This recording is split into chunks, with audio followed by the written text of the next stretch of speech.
Kar se tiče lova, ni res, da je bil naš kolega v Afriki zaradi lova na tako imenovanih velikih 5, se pravi slon, lev, bivol, gepard in nosorog. Ni res.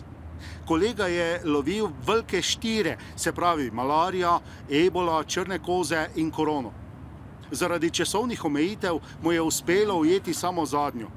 Je pa res, da gre za lep primerek južnoafriškega seva, ki ga do sedaj pri nas praktično nismo videli. Tako da to je nek uspeh, mislim, ker obični ali pa angleški sev lahko stakne vsak, ki je malo nepozoren.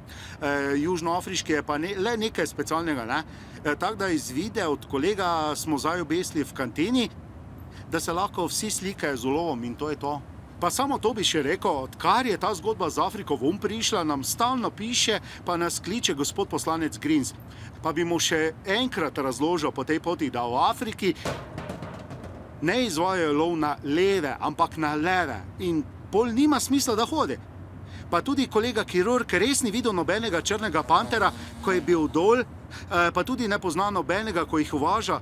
Tako da, prosim, nehajte nas gnjaviti. Hvala lepa, se vidimo, ko pridem s konorca. Če hočete videti še več posnetkov od Kaj dogaja, se lahko težko je. Se lahko subscribete, skratka, pritisnete na gumb spodaj.